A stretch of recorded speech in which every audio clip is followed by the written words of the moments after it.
When trust dissolves between the lines of messages and vanishing evenings, all that remains is the waiting. Will the person you once knew return, or has someone else already taken their place behind the closed door?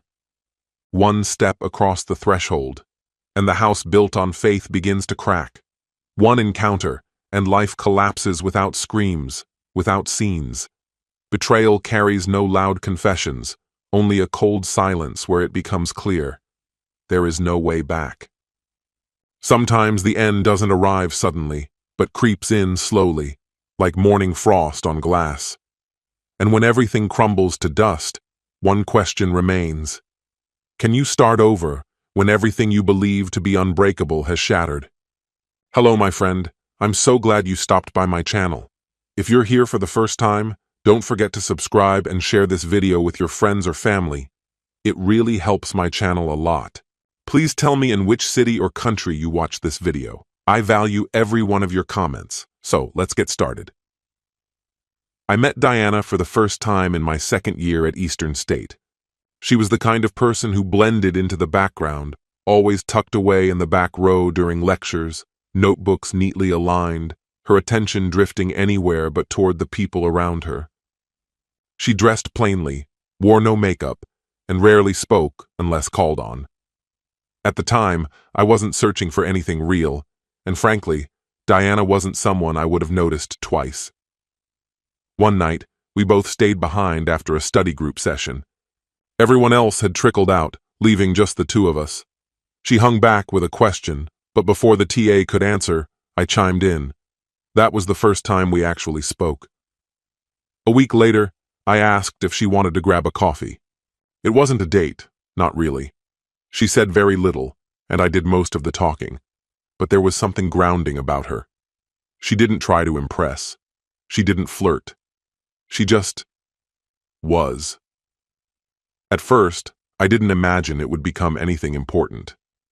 I wasn't in love, I was curious. But slowly, Diana began to change. She enrolled in a campus fitness class, started experimenting with her hair, and traded in her loose-fitting clothes for something more fitted. Guys began to notice her. She still spoke softly, but her smile came easier.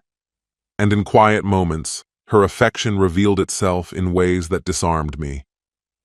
By senior year, we were living together in a small apartment near campus. I had fallen hard. Half a year after graduation, we were married in a simple ceremony with just a handful of close friends. A year later, Julian was born. I'll never forget holding him for the first time, feeling an overwhelming sense of, this is it. This is what it's all for. Our life found a quiet rhythm. It wasn't glamorous, but it was steady. We moved into a modest place, small, clean, ours. I landed a job in logistics, and Diana stayed home with Julian. She took to motherhood like she was made for it, calm, reliable, loving. I'd watch her sometimes across the room and wonder how the quiet girl from college had grown into this confident, composed woman. I trusted her completely, the kind of trust where you don't need to ask questions or check in constantly. When Julian turned 4, Diana mentioned wanting to work again, just part-time. She missed being something more than just a mom. We found her a job at a local marketing firm, mostly admin work, but she seemed energized by it. She'd come home chatting about office politics and campaign meetings. When I asked how her day went, she'd usually brush it off. Just cleaning up someone else's spreadsheet chaos, she'd say. Watching her rediscover a part of herself made me proud. She had more spark, more intention behind how she dressed and carried herself. Got a new haircut. When I told her I liked it, she kissed me softly on the cheek. Friends asked how we kept our marriage strong. I'd always say, marry someone who values peace more than drama. I believed that. Then one evening, as we sat on the couch, she looked up from her phone and said, I'm thinking about going full-time. Same company, just more responsibility. I nodded. Think the extra hours will be okay? I asked.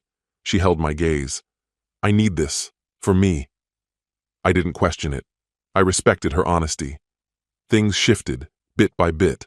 Her schedule meant she was gone before sunrise and came home after dark. Julian started staying in aftercare, which didn't seem to bother him. I picked up the evening routine. No complaints. That's what being a partner is about. But Diana began to change in ways I couldn't quite explain. She stopped eating dinner with us, saying she'd already eaten or was too tired. She no longer asked about my day. When I spoke, she'd nod distractedly, eyes always on her phone. She laughed more, but only at messages on her screen, never in our conversations. One night, I was setting the table when she stepped out of the bedroom in jeans I didn't recognize and a sleek, silky blouse. "Heading somewhere?" I asked. She dabbed at her lipstick in the mirror. "Just drinks with the girls from work. Susan's birthday." Susan, her boss, was in her mid-50s. Not exactly someone I pictured bar hopping. "You want me to wait up?" I asked. She smiled faintly. "Don't be silly, Raphael. I'll be late." That name, Raphael. She hadn't used it in so long. Usually it was babe or love.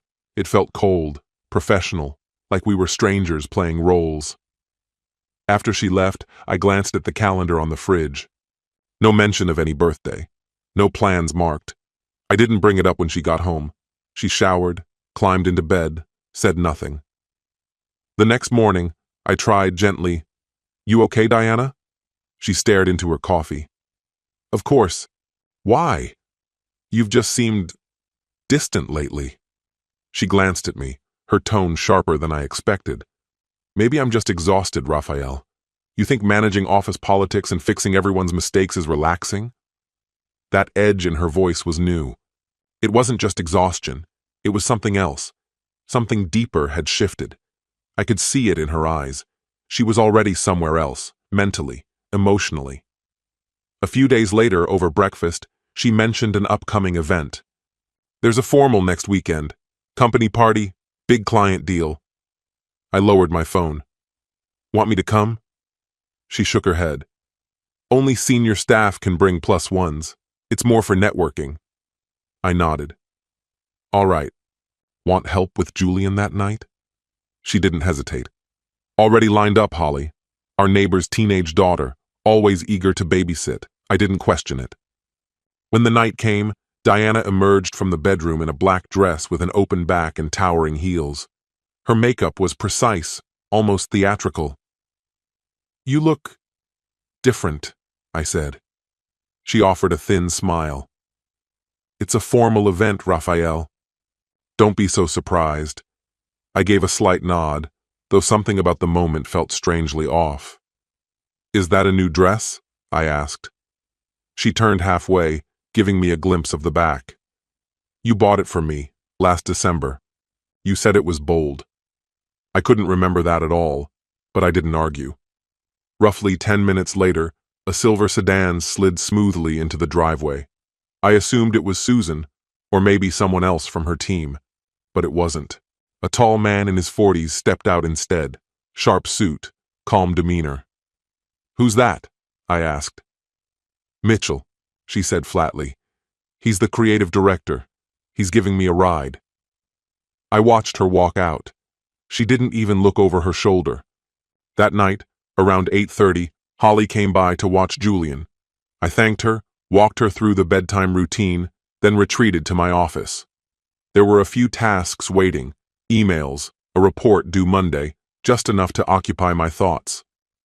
By 10, I'd finished everything. Holly told me Julian had been cooperative, brushed his teeth, picked out a story, and was settling in. She left soon after, and I made my way upstairs. Julian didn't say much. He just pulled his blanket up and asked if I could leave the nightlight on. I kissed his forehead and told him I'd see him in the morning. I went back downstairs. The stillness in the house felt unnatural, like a pause held too long. I sat in the living room, the lights dimmed low, staring out at the driveway through the window. Midnight came and went. So did 12:30. Still no sign of her.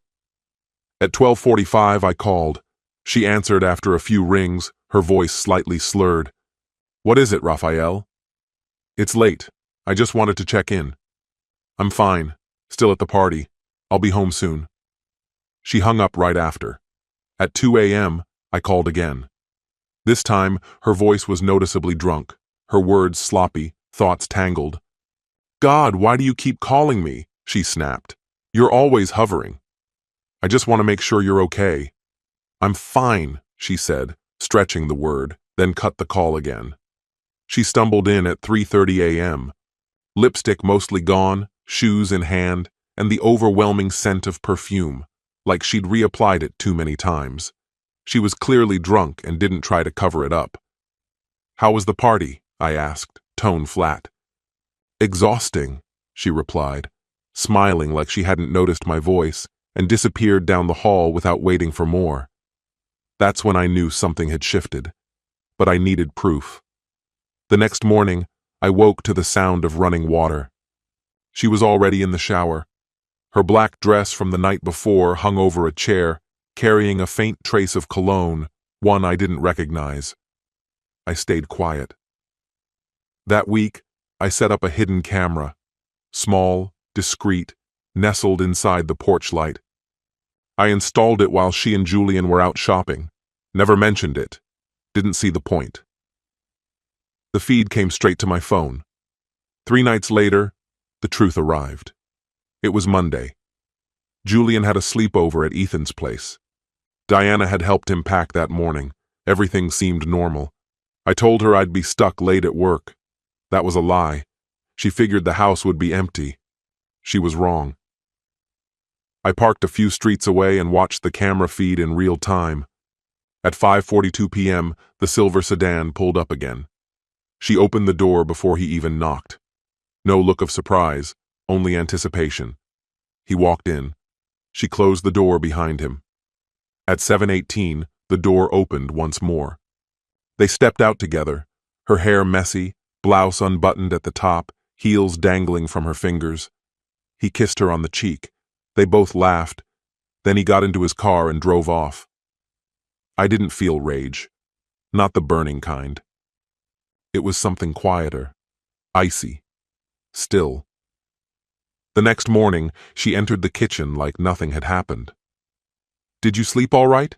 she asked. "Slept like a rock," I answered.